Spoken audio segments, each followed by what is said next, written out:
Test natin kung may laman pa. 3, 2, 1. Carbon. Meron tayo nakikitang kakaiba. May laman pa kaya yan? Paano kung ang iyong mga mahal sa buhay na pumanaw ay maaabutan mo na lamang na ganito ang kanilang sinapit? At ang ilan ay hindi pa nakakaalam. Isang pamilya naman yan, pinagwawasak na. Ano, solid siya. Sa mundo ng mga patay ay kailangan pa ba ang pagpapahalaga? Ang creepy. Isang sementeryo ang wawasakin na dahil sa proyekto ng gobyerno, at ang karamihan ng nakalibing dito ay wala pang alam na ganito na ang sinapit ng kanilang puntod. Welcome to my channel. Ito, nandito tayo sa isang tinitibag o sinisirang sementeryo dito po sa Davao del Sur. Ngayon, makikita nyo po dyan sa drone, pupuntahan din natin yung isang part dyan na parang ano mga master para siyang nagmistulang binomba or parang alam mo yung ginera na yung pagkakagawa sa kanya kasi nga ililipat na yung iba at inilipat na nga yung iba. So dito naman pansamantala, bukod sa napakaruming tignan, isa pa sa nagdadagdag ng nakakakilabot na ambience dito ay ang itsura nga ng mga nicho dito. At dito naman ay may mga nakita tayong mga something na ano, mga rebulto, yan, mga pinag sira-sira na. So kapansin-pansin mga master na nagkalat at kung ano-ano yung mga nakapatong dyan sa isang puntod na yan sa gitna na yan. At mistulang sinisindihan na kung ano-ano kasama yung mga kandila, napakaraming kalat. Hindi mo masasabing sementeryo ito para sa akin kung titignan natin. Pero ano bang purpose kung bakit nagkanda tibag-tibag o mistulang mga pinasabog ang mga nicho dito? Katulad na lang nito guys, so tignan nyo yan. At ito namang isa, kitang-kita pa yung kabaong. Ito ba may laman ba? Try nga natin silipin. Parang may nakahiga, charot. Ay wala naman pala. So parang gusto ko ding itry yung ganitong voice over na lang din pag nasa mood ako. Kasi parang katulad nito, in ano ba yan? Syempre kabaong, 'di ba? Pero mahirap mag voice over lalo na pag may mga kapitbahay kang maingay, nagbi-videoke. So kailangan mo pa talaga magpuyat sa gabi para lang makapag voice over ng matino. At gusto ko ding silipin kung ito ba ay may laman pa. So tignan nga natin, guys. Ayan, fresh pa, buo pa yung kabaong. So dito naman sa bandang harap yung kalsada na ginawang 6 lanes. Oo, yan. Makikita nyo din yan sa drone shot mga master. So yan nga guys, yun yung pinalipad kong drone. Kung makikita ninyo, 6 na linya na daanan ng kalsada rito. At ito lang mismo yung sementeryo na aking kinatatayuan. Ito ay sakop ng Santa Cruz sa Tuban, Davao del Sur. Sa bandang kaliwa naman makikita nyo yung mga bahay na yan. Na bahay naman ang buhay yan, hindi naman yung bahay ng mga patay na pinanggalingan natin. Pero bakit nga ba kailangan magsakripisyo ng mga patay para sa mga buhay? Ito ang ating aalamin ngayon mga master. Sana supportahan mo ang ating channel. Malapit na tayo mag 800,000 at road to 1 million na tayo. Konti na lang mga master. At i-follow nyo din yung TikTok natin at saka yung FB page. So let's go. So ito na yung part na mas maraming tatanggalin. So ayan. Ito yung mga harap ng kalsada. Halos lahat dito kinuha ng mga master. Ganun talaga guys, wala tayong magagawa dahil ito ay kailangan gawin.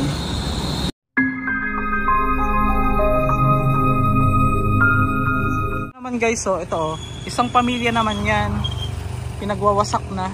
So sa sobrang dami ng tinitibag, isa na naman ito, mamahalin to eh. Yan o, pag ganyan umaabot yan ng 350,000 mga ganun. Kaya lang bakit parang may nakahiga. Ganyan ang design. Kakaiba yan, no? Parang hindi na ito masasama. Ano to? Bakit may nakalibing dito? Nag-iisa lang siya. Masyado siyang introvert, charot. Introvert yung patay. Charing.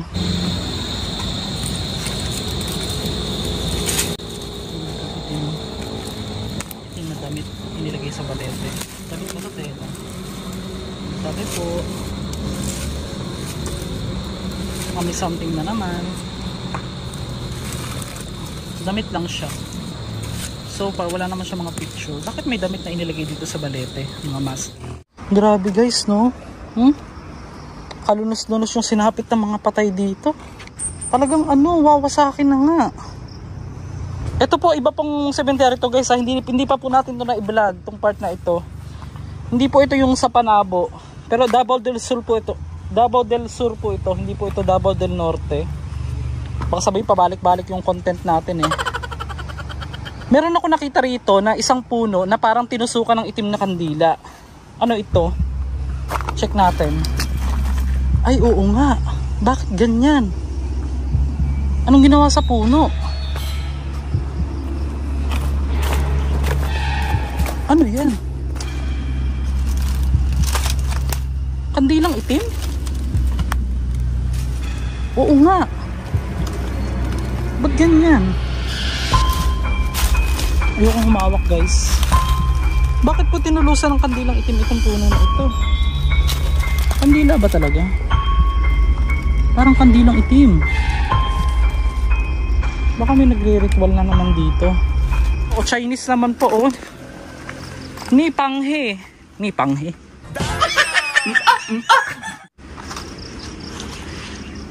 Ni Hao. Ay, isang pamilya pinagtatanggal oh. Mga Chinese. So karamihan ng Pilipino naniniwala na pag Biyernes Santo, mahal na araw, ay talagang maraming mga gumagala. Kagaya ko, gumagala ako. Pero yung mga kaluluwang gala o mga kaluluwang ligaw, gumagala raw po sa mga sementeryo at kumukuha daw ng mga mabisang panggamot, sabi nila.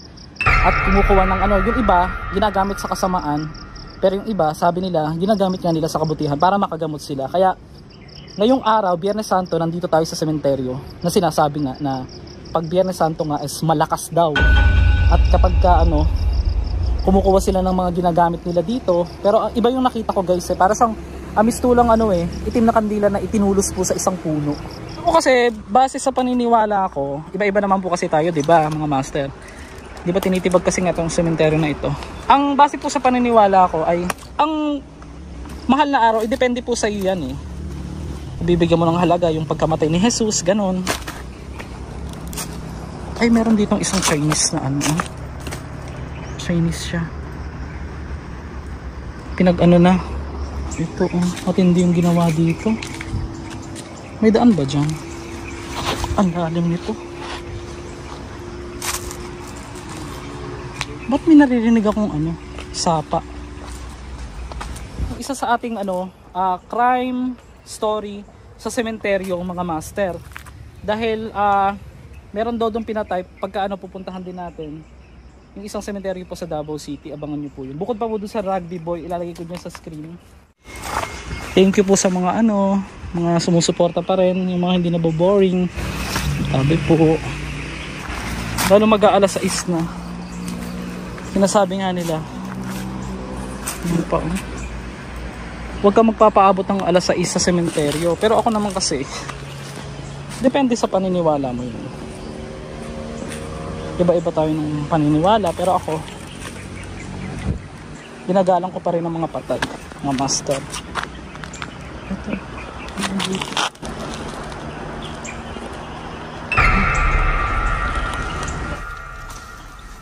Ito.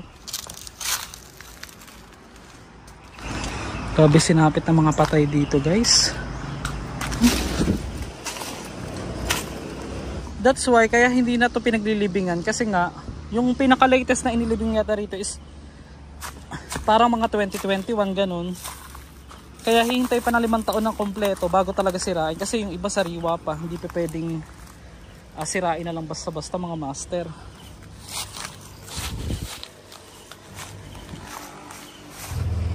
Ito solid yung kanyang nitso, oh, ang kapal.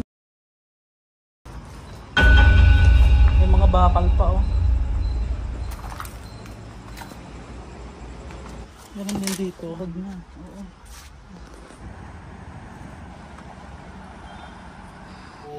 Matagal na raw nag-abiso ang gobyerno na tatanggalin o ililipat na ang sementeryong ito. Pero kayong iba ay hindi pa talaga alam kung nailipat na ba o hindi pa ang kanilang mga mahal sa buhay na yumao.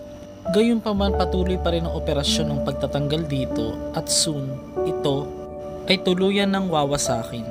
So far,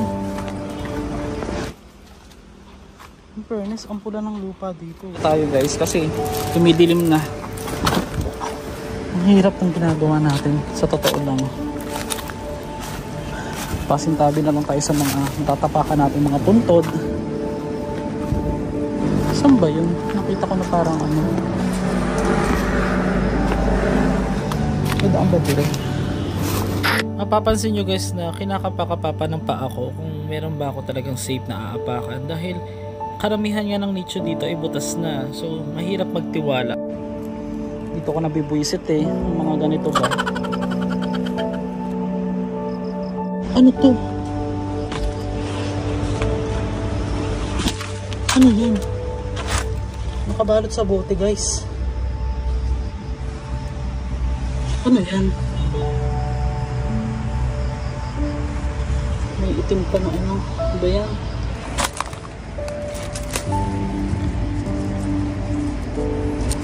Ano yan? Oh, ang creepy.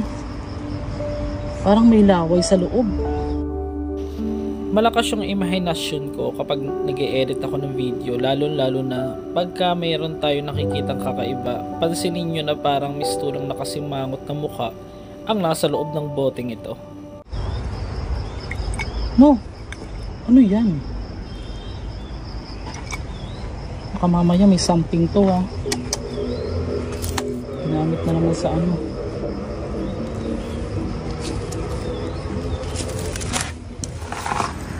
Meron pa rin itong banig ng patay. Ito pa yung mga kanyang mga kasuotan.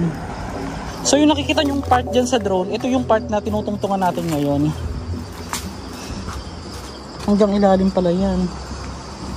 So far, ingat-ingat. So sa kabila ng tatanggalin na silang lahat, may mga dumadalaw pa rin naman. Meron pong picture dito. Ba't may picture ka dito, te? Comment below. Kanino yan? Yan siya na guys, kinamay ko na. Mukhang di naman madami. Ano kaya ito? Nakabalot na to. Ano kaya sila nakapaglibing dito, no? Nung araw. Ito si ate, oh. 2019 siya nilibing. Ano yun? Wala na.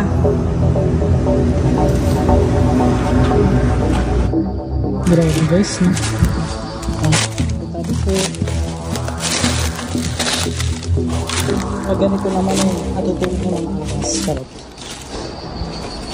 Buti na-inform yung iba, pero I think hindi naman na-inform lahat. Natitibagin na nga ito. Lalo na yung mga bihira lang dumalaw sa mga patay.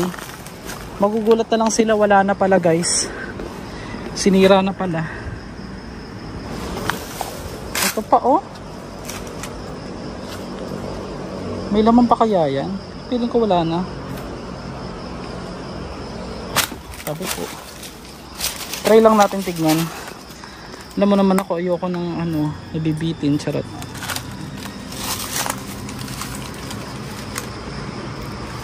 Check lang natin. Ito, yan natin kung may laman pa. Pero sabi nga, nililipat ng araw, pero malay mo may mga tira-tira or something, hindi naman pwede na.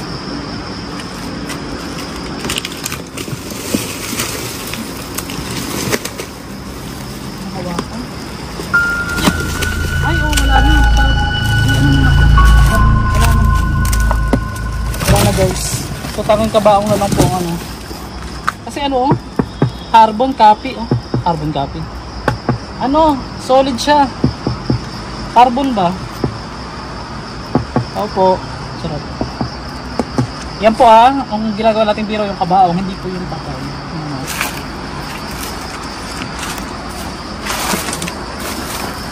Wala na po siyang laman. Ang masama doon, ginagawa natin siyang biro, pero may laman pa, diba? Na-check naman natin, wala naman laman. So, ito na. Kasi kailangan po natin medyo masaya guys eh.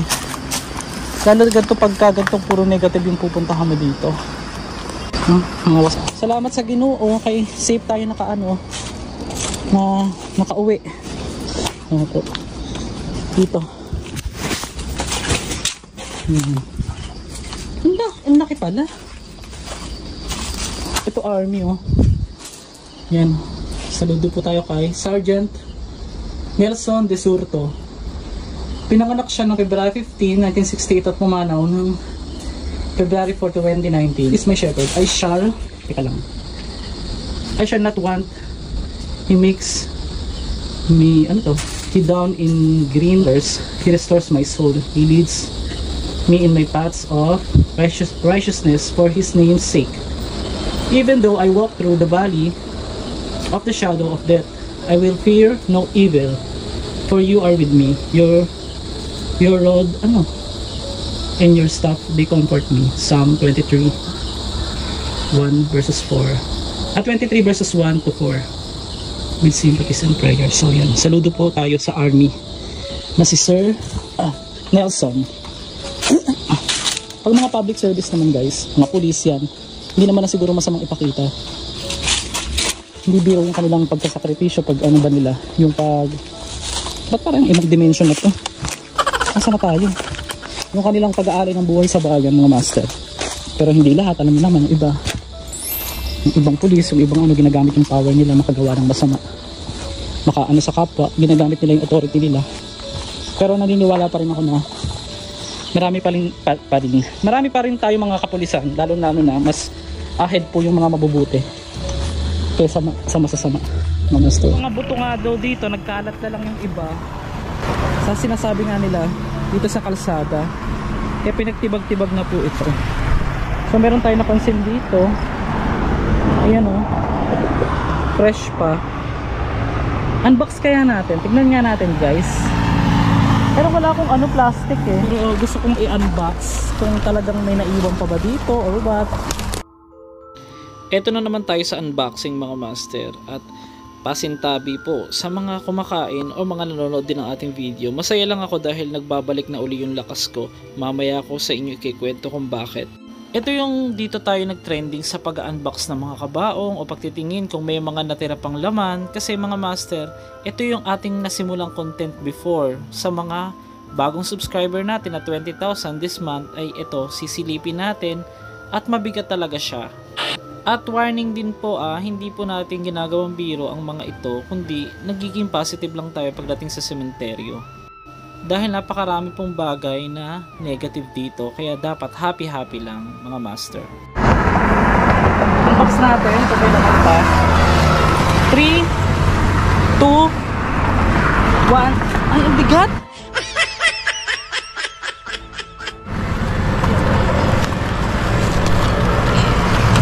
Oh my gosh! Follow and heart for part 2. Charot. Ito na. Ay, oo. Wala nang laman. Wala na guys. Ay, oh my gosh. Medyo naloka ako ng time na yan kasi yung isasarado ko na pa lang siya, bigla siyang, alam mo yung parang may mabigat na tumulak dun sa dun sa mismong kabaong na parang isara mo yan, parang ganun eh, kasi nabitawan ko bigla, nagulat ako, mabigat talaga siya, hindi ko po sinasadya yan guys hindi for the sake of content, kasi kahit papano naman yung pinaglagyan po ng mga patay, nire-respeto po natin yan, pero ayon nga sa batas, pag ito ay abandoned na, consider as garbage na rin po yan, na itampok po tayo sa AHA before, at ikinonsulta po yan ng GMA din sa mga eksperto o sa abogado. Kaya hindi po natin ginagawang biro yan. Uulitin ko po, yung mismong kabaong na wala na pong laman ay maituturing na raw po na garbage yan. Ayon po sa batas mga master, at wala na pong nagmamay-ari niyan. So ang nakakaano lang po, nakakagulat, hindi ko in-expect yung parang biglang, alam mo yung parang ginanon siya, ang bigat-bigat ng pagkakaganon niya. Kaya nabitawan ko, hindi ko po sinasadya yan mga master. Baka may mga mag-comment na mga magagaling. So guys papaliwanag ko lang po ang ginagawa lang natin ng positive energy lang, yung para matawa tayo. Yung kabaong ko, hindi po yung patay kasi wala na nga pong laman niya. Nakahiligan ko na talagang i-double check kung may mga natira pang laman dahil nung mga nauna nating vlog dati na mga nag-viral sa TikTok ay may mga natira din na laman na hindi na iayos o na isama. Possibility na may laman talaga bawat bubuksan natin mga master. Imagine kasama tong mga bata na to sa tatanggalin na, sisirain na. 2008 namatay, saka pinanganak siya, over 50. Kahit tuluyan nilang nilisan ang mundong ibabaw na ating ginagalawan, ay sana hiling ko na mabigyan sila ng tamang lugar na kalalagyan. Sa ngayon ay pinaplano na daw itong gawing railway at train station din dito sa Davao. Matagal na din daw na abisuhan ang mga tao rito na talagang ililipat na at kailangan na ding ilipat ang mga ito.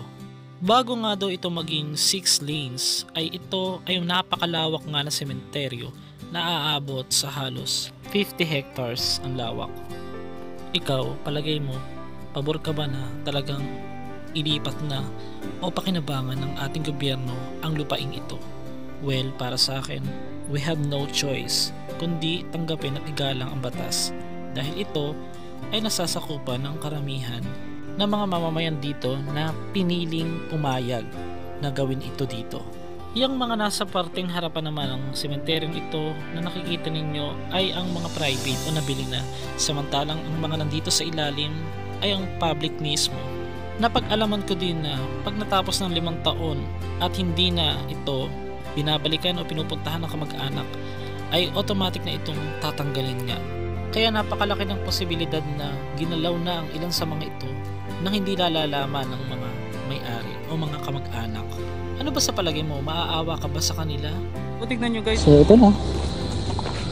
Tapos na tayo. Pagod. Dahil kung ako ang tatanungin, ay ang pagpapahalaga pa rin sa kanila ay mahalaga kahit sila ay tuluyang namayapa na. Kaya nga guys, dapat talaga meron tayong sariling lupa para bago tayo mamatay. Ito, safe na sila dyan. Thank you guys sa mga sumuporta, mga nanood ng ating vlog. Hanggang sa susunod, alam ko nandiyan yung suporta ninyo kahit magpaiba-iba man tayo ng content, hindi lang puro sementeryo, ay nakasuporta ka mga master. Please don't forget to like, share, and subscribe. Go to 1 million na si Master G. Thank you and God bless you all. Hi Master Gala! Lagi ako nagpanood sa video mo. Sana ako magkasama sa vlog mo.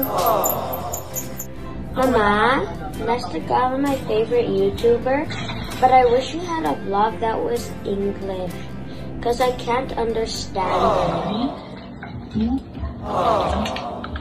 Ay, ito. Guys, napakahirap kasama nito kasi para kami kasamang scientist, magiging bobo ka. Okay. Yan. And then next, mix mekos. Mekos. So how much in London? How much in London is 1 piece of buko? One piece of buko. Itchy. Makati daw yan, Makati. Makati. Don't touch. Ayan o, hinog na. Guys, for today's video, actually guys, mga bagong kaibigan ko sila dito.